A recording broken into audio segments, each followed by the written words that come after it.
कहानी की शुरुआत होती है आर्ज नाम की एक आदमी से, जिसकी आंख खुली एक बहुत ही महंगी गाड़ी में। वो चौंक गया कि अबे ये किसकी गाड़ी है। उसने गाड़ी के मैप्स में होम बटन पे क्लिक किया तो वो टेस्ला गाड़ी उसे खुद ब खुद एक आलीशान घर तक ले गई। वहाँ उसे जेफ नाम का एक आदमी मिला, जिसने बताया कि सर मैं आपका असिस्टेंट हूँ। ये सुनते ही आर्ज ने चौंक कर पूछा कि ये किसका घर है, जिस पर जेफ ने जवाब दिया कि आपका ही तो है सर, क्या हुआ। फिर भी आर्ज को विश्वास नहीं हुआ तो उसने ऊपर जाकर देखा कि ये सब हो क्या रहा है। वहाँ उसने अपनी ऐसी तस्वीरें देखी जो उसने कभी खिंचवाई ही नहीं थी। तभी वहाँ अचानक से गैब्रियल नाम का एक फरिश्ता प्रकट हो गया। गैब्रियल ने उसे बताया कि मैंने तुम्हारी जिंदगी जेफ से बना ली है। दरअसल आर्ज इतना चौंका इसलिए हुआ था क्योंकि असल जिंदगी में वो जेफ का असिस्टेंट था। गैब्रियल ने ये सब इसलिए किया ताकि आर्ज को समझ आए कि किसी और की जिंदगी उससे बेहतर नहीं है, सबकी अपनी मुश्किलें। और उसे पूरा यकीन था कि आर्ज एक हफ्ते के अंदर अपनी पुरानी जिंदगी में वापस जाना चाहेगा।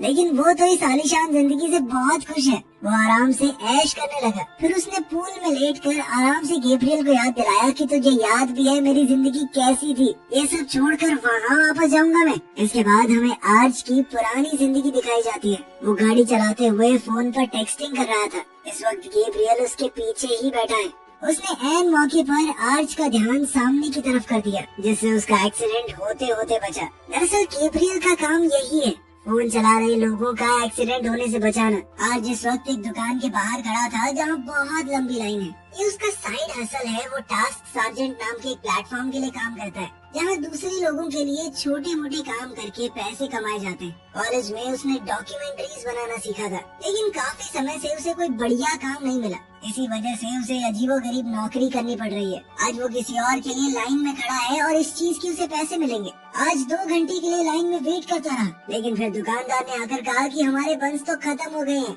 जिसके बाद टास्क देने वाले आदमी ने भी ऑर्डर कैंसिल कर दिया और आर्ज को एक फूटी कौड़ी नहीं मिली। गैब्रियल दूर से ये सब कुछ देख रहा था। इस काम के साथ साथ आज रात में दूसरी नौकरी भी करता था। वो इस वक्त काम पर ही था कि तभी एलिना नाम की लड़की उससे मिलने आई। उसने उससे पूछा कि यहाँ पर काम का माहौल कैसा है, क्या तुम खुश हो इस सब से। एलिना दरअसल वर्कर्स की यूनियन बनाना चाहती थी ताकि कुछ तो बदलाव आए, और आर्ज ने कहा कि कुछ नहीं बदलने वाला, फालतू टाइम पास मत करो मेरा। रात को वो दोनों एक टाको शॉप पर फिर से मिले।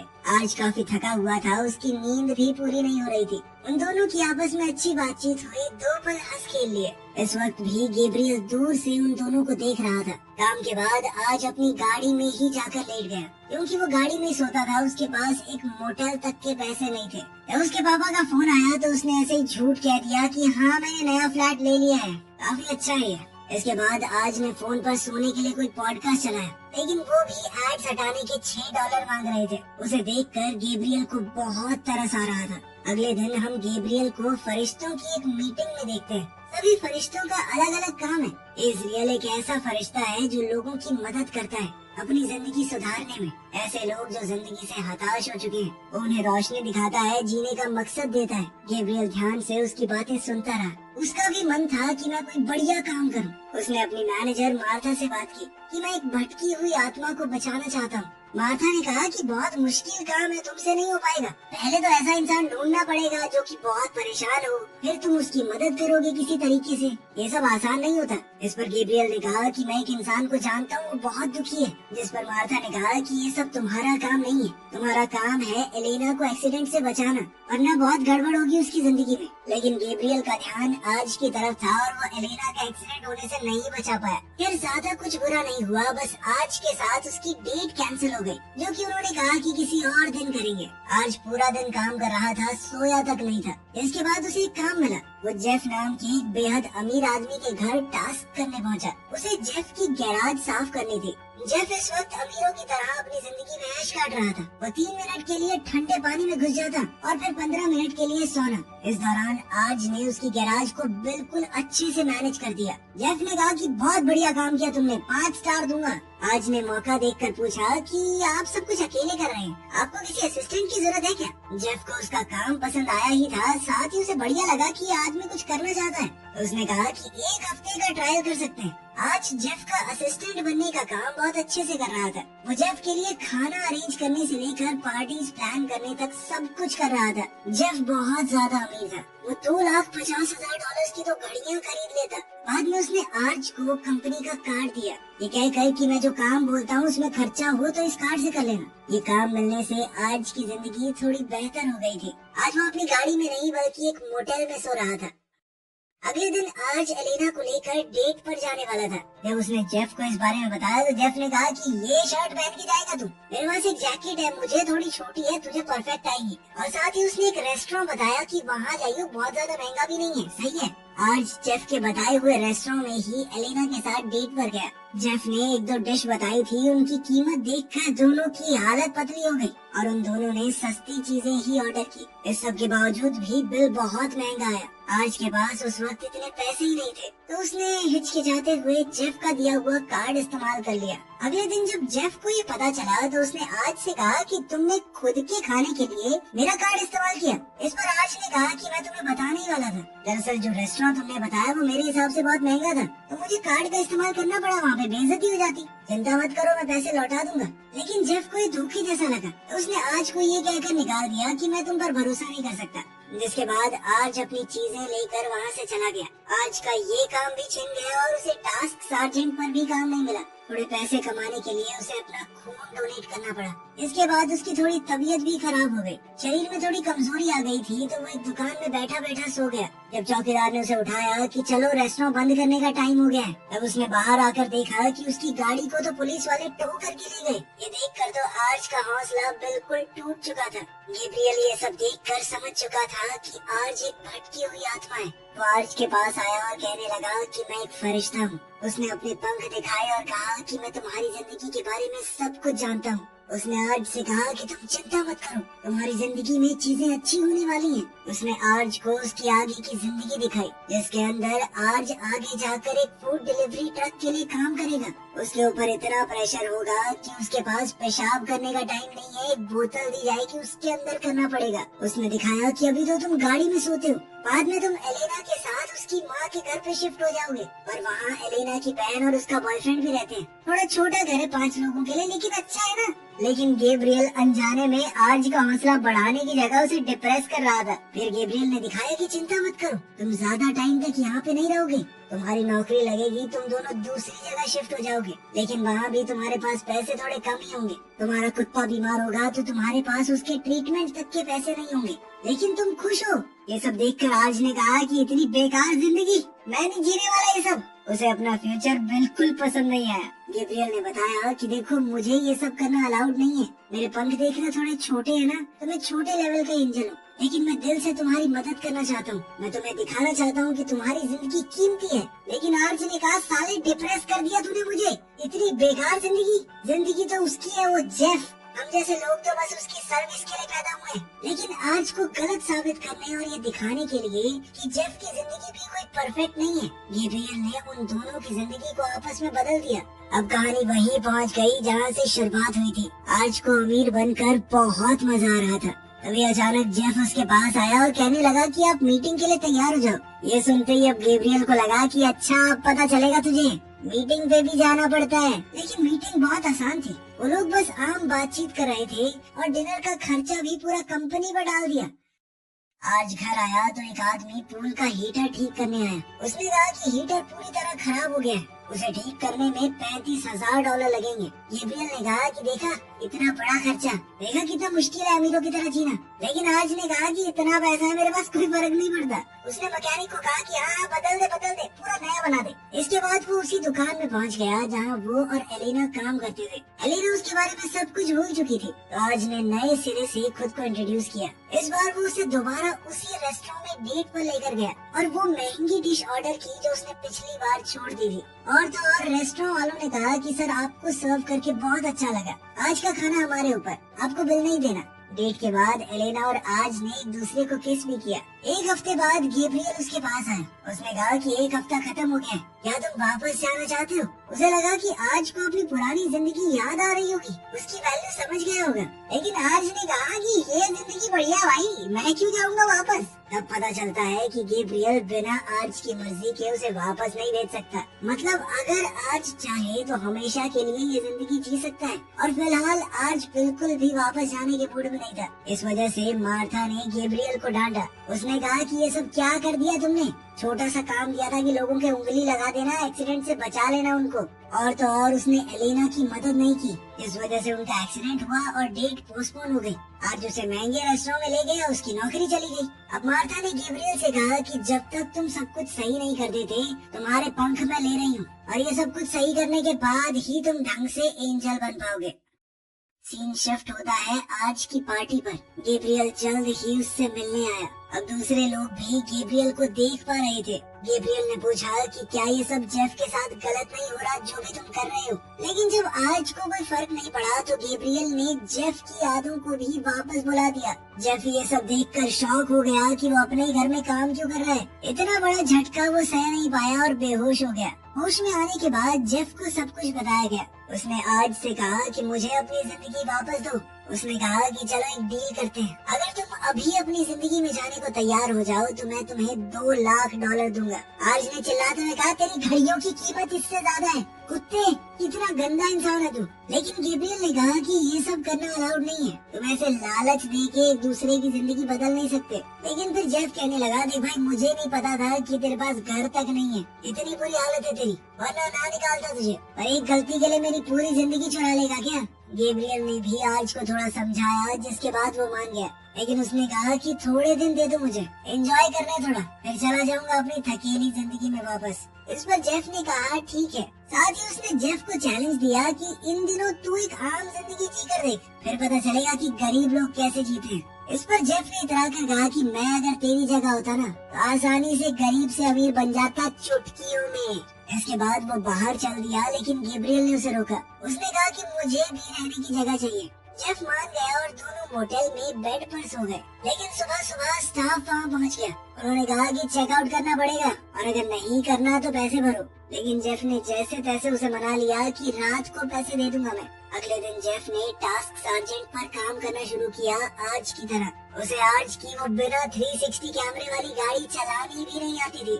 रिवर्स करते हुए ठोक दी भाई ने, और गैब्रियल अपनी तरफ से उसकी पूरी मदद कर रहा था। जेफ को समझ आ रहा था कि गरीब लोग कितनी मुश्किल से जिंदगी बिता रहे हैं, इंसानों की जगह रोबोट ले रहे हैं, और साथ ही कस्टमर अगर खाने में कुछ कमी मिलती तो उस पर चिल्लाने लगते। जेफ ने समझाने की कोशिश की कि भाई मैंने थोड़ी पैक किया है, लेकिन उस बंदे ने कहा कि मैं तुझे 1 स्टार दूंगा, देखियो तू। पूरा दिन काम करने के बाद जेफ को पता चला कि आज जो उसने काम किया है उसके पैसे 1 हफ्ते बाद मिलेंगे। उसने हिसाब लगा के कहा कि जितने की हमने डिलीवरी की है उससे ज्यादा का तो पेट्रोल फूक दिया, हमने पैसे खोए हैं भाई।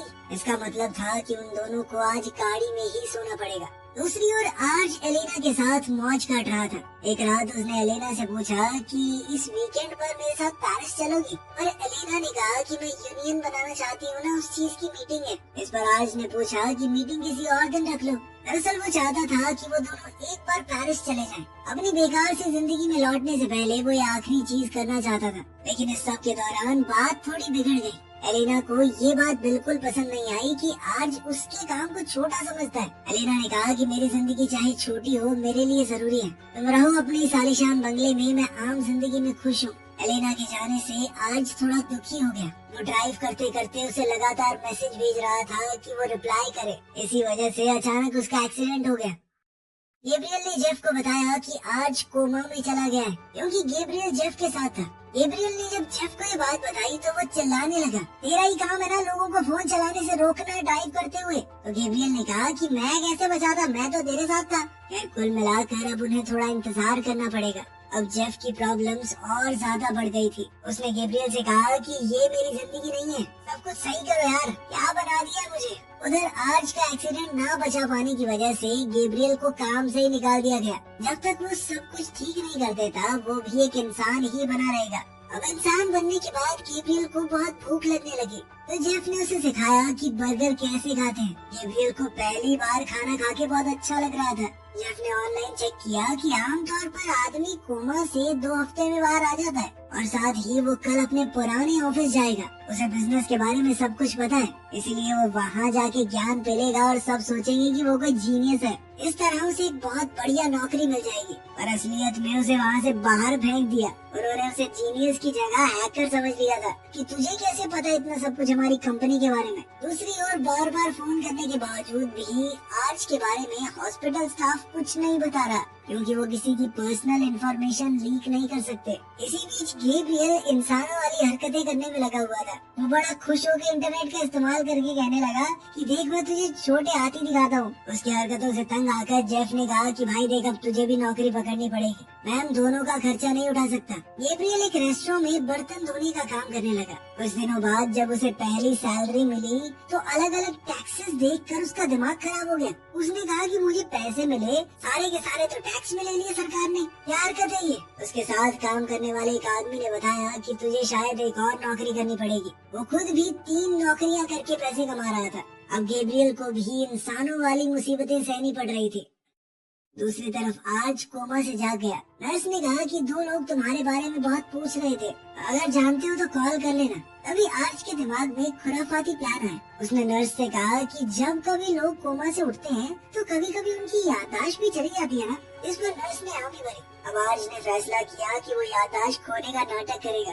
उसी वक्त जेफ को फूड डिलीवरी का ऑर्डर मिला और ये एड्रेस उसी की आलीशान बंगले का था जिसके अंदर आज उसकी जगह लिए बैठा है। जेफ समझ गया कि आज कोमा से उठ चुका है। वो बहुत गुस्से में घर के बाहर गया, लेकिन वहाँ जाकर आज ऐसा दिखाने लगा कि हाँ जी सर कौन हो आप। आज एक्टिंग करने लगा कि मैं तुम्हें जानता हूँ क्या। अरे सॉरी भाई मुझे कुछ याद नहीं है, कौन हो तुम बताओ ना। जेफ बेचारा समझ नहीं पा रहा था कि इसके साथ सच में ऐसा हुआ है या ये झूठ बोल रहा है। उसने ये सब कुछ जाकर गैब्रियल को बताया। जेफ ने फ्रस्ट्रेट होकर कहा कि मेरी भगवान से बात करवा, मुझे नहीं पता, मैं उनसे ही लड़ाई करूंगा अब। इस पर गैब्रियल ने कहा कि मेरे पास कोई पावर नहीं है, अब मैं तुम्हारी तरह इंसान हूँ। साथ ही उसने सुट्टे मारना शुरू कर दिया था। अब वो एक चेन स्मोकर बन चुका था। जेफ ने कहा कि क्या ये बर्तन ही धोता रहेगा, सिगरेट पीता रहेगा, कि जिंदगी वापस भी चाहिए अपनी एंजल वाली जिंदगी। ये सुनकर गैब्रियल के दिमाग में एक आइडिया आया। उसने कहा कि ये सारी गड़बड़ तब शुरू हुई जब मैं अपना काम नहीं कर पाया एलेना को एक्सीडेंट से बचाने का। अगर वो एलेना की जिंदगी को सही रास्ते पर ले आए तो शायद आज भी अपने आप सही रास्ते पर आ जाएगा और हो सकता है वो अपनी जिंदगी में वापस आना चाहे। उधर एलेना एक बड़ी सी स्पीच देकर लोगों को मोटिवेट करने की कोशिश कर रही थी कि हमें एक यूनियन बनानी चाहिए, लेकिन फिर भी वो बहुत बड़े मार्जिन से हार गई। ज्यादातर लोगों ने ना में वोट किया। गैब्रियल भी ये सब देखकर बहुत उदास हुआ। दूसरी तरफ जेफ को उसकी फूड डिलीवरी वाली नौकरी से निकाल दिया गया क्योंकि वो कंपनी अब रोबोट्स को इस्तेमाल करेगी इंसानों की जगह पर।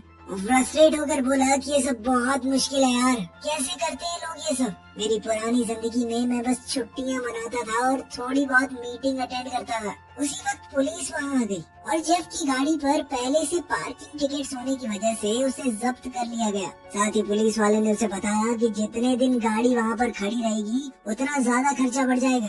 जेफ को समझ ही नहीं आ रहा था कि कोई गरीब अगर तरक्की करे तो करे कैसे इस देश में। गैब्रियल ने कहा कि यही सब आज के साथ भी हुआ था।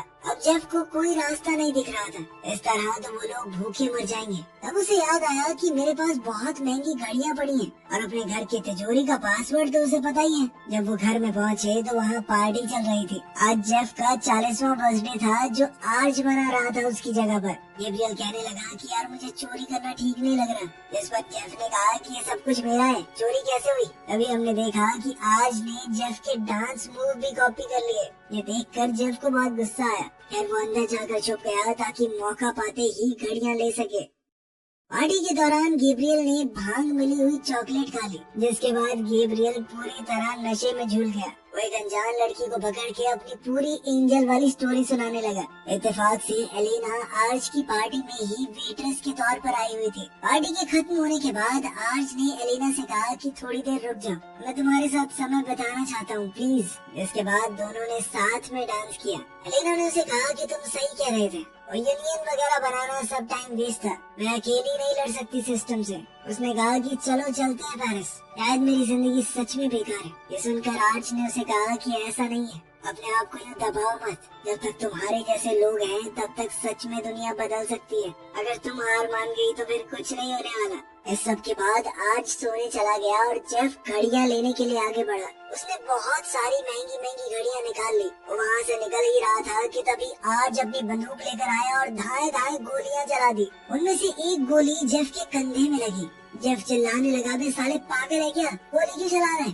आज ने उसे याद दिलाया कि जब मैं तेरा असिस्टेंट था तूने तो कहा था कि जैसे ही कोई घर में घुसे तो गोली चला देना, बाद में सवाल पूछना है। ये बात सुनते ही जेफ तुरंत समझ गया कि अच्छा तो तुझे सब कुछ याद है, अब नहीं हुआ तेरा मेमोरी लॉस। उनकी चीखने की आवाजें सुनकर गैब्रियल भी वहाँ आ गया। इसके बाद वो जेफ को लेकर अस्पताल गए। बाद में उसने आज से पूछा कि तूने मुझे झूठ क्यों कहा। आज ने सीधा सा जवाब दिया, एक मेरी जिंदगी बहुत बेकार है, कोई मजा नहीं है उसमें, और तुम्हारी गजब मजे ही मजे, लेकिन फिर भी मैं तैयार हूँ, ठीक है, बदल लूंगा मैं जिंदगी फिर से। लेकिन गैब्रियल ने कहा कि अगर तुम सच में अपनी जिंदगी बदलना चाहते तो बदल ली होती। अभी तुझे सिर्फ जेफ के लिए बुरा लग रहा है। जब तक तुझे सच में नहीं लगता कि तेरी जिंदगी जीने लायक है तब तक तू वापस नहीं जा सकता। ये सुनकर तो जेफ का दिमाग खराब हो गया। अबे उस जिंदगी में कौन वापस जाएगा, मैं 4 दिन से जी रहा हूँ। मैंने जी के देख ली भाई, कोई नहीं चाह सकता ये। इस पर आज ने कहा कि फिर चलो मेरे घर चलते हैं, मतलब तुम्हारे घर, आराम से मौज काटेंगे तीनों भाई। वो तीनों सोना में मस्त बैठ गए।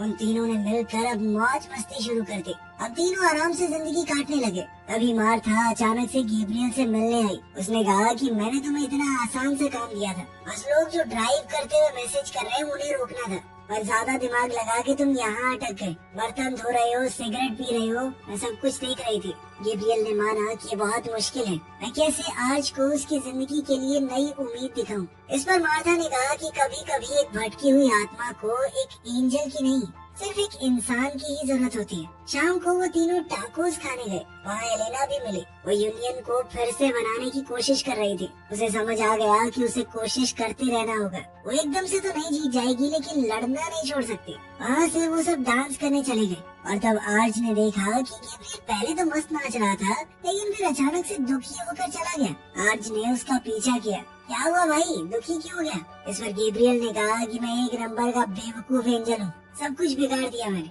मैं किसी लायक नहीं हूँ, मैं एंजल से सुट्टेबाज बन गया हूँ, समझ रहा तू? इस पर आर्च ने कहा कि तुम मुझे दिखाने आए थे कि मेरी जिंदगी जीने लायक है, तुम खुद हार नहीं मान सकते। इस पर गैब्रियल ने कहा कि हाँ मैं दिखाने तो आया था, लेकिन तुमने असली जिंदगी जीने की बजाय ये बड़े आलीशान महल में रहने को चुना। इस पर आर्च ने कहा कि मुझे वो सब नहीं चाहिए, बस थोड़ी ठीक सी जिंदगी चाहिए भाई। अगर मैं वापस अपनी जिंदगी में चला गया तो क्या मुझे मेरी नौकरी मिलेगी, मेरी गाड़ी या कुछ भी? ये सब सोच कर ही डर लगता है मुझे। इस पर गैब्रियल ने बताया कि जब मैं इंसान बना मैं भी बहुत ज्यादा डर गया था, मेरे साथ कुछ भी सही नहीं हो रहा था, बर्तन मांजने पड़े, गाड़ी में सोना पड़ा और पता नहीं क्या क्या, लेकिन इस सब के साथ अच्छी चीजें भी थी। मुझे डांस करना पसंद आया, मुझे जेफ जैसा एक दोस्त मिला और तुम भी बहुत पसंद हो मुझे। उसकी बातें सुनकर आर्च ने कहा कि तुम बहुत अच्छे एंजल हो और मैं हमेशा चाहूंगा कि तुम ही मेरे एंजल बनकर आओ। साथ ही एलेना की बात का उस पर असर हुआ था कि मैं एकदम से तो नहीं जीत पाऊंगा, लेकिन कोशिश करते रहना होगा। इतना कहते ही वो अपनी पुरानी जिंदगी में वापस पहुंच गया। उसकी गाड़ी टो हो चुकी थी। दूसरी तरफ जेफ अपने घर पर उठा। वहाँ उसे आर्च का पार्किंग टिकट मिला। जब आर्च अपनी गाड़ी लेने गया तो जेफ उसकी टिकट पहले ही पे कर चुका था। आर्च ने अपने पापा को फोन मिलाया और कहा कि पापा कुछ भी अच्छा नहीं चल रहा। जिस पर उसके पिता ने कहा कि कोई बात नहीं बेटा, मुसीबत आती है लेकिन मुझे भरोसा है तुम सही कर लोगे सब। ये सुनकर आर्च को थोड़ा अच्छा लगा। दूसरी तरफ जेफ अपनी कंपनीज में बदलाव करने लगा। उसने कहा कि फूड डिलीवरी वाले सारे रोबोट हटाओ, लोग ही डिलीवरी करेंगे और उनको ज्यादा पैसे दो। जब बाकी सारे बोर्ड मेंबर्स इसके लिए मना करने लगे तो उसने कहा कि कंपनी का कंट्रोल मेरे पास है, सबसे ज्यादा शेयर मेरे पास है, तो मैं जो कहूँगा ना वही होगा। उधर आर्च ने वही डिलीवरी वाला काम शुरू कर दिया जिसमें उसके पास सुसु करने तक का टाइम नहीं था। उसके साथ साथ बाकी सब ने भी वो नौकरी छोड़ दी। आर्च ने फिर से एक डॉक्यूमेंट्री एडिटर की जॉब ढूंढना शुरू किया। उसकी जिंदगी धीरे धीरे बेहतर होने लगी, लेकिन जब भी वो कुछ खाता तो एक हिस्सा गैब्रियल के लिए जरूर छोड़ जाता। वीडियो पसंद आई तो लाइक कर देना, चैनल को सब्सक्राइब कर लेना। मिलते हैं अगली वीडियो में।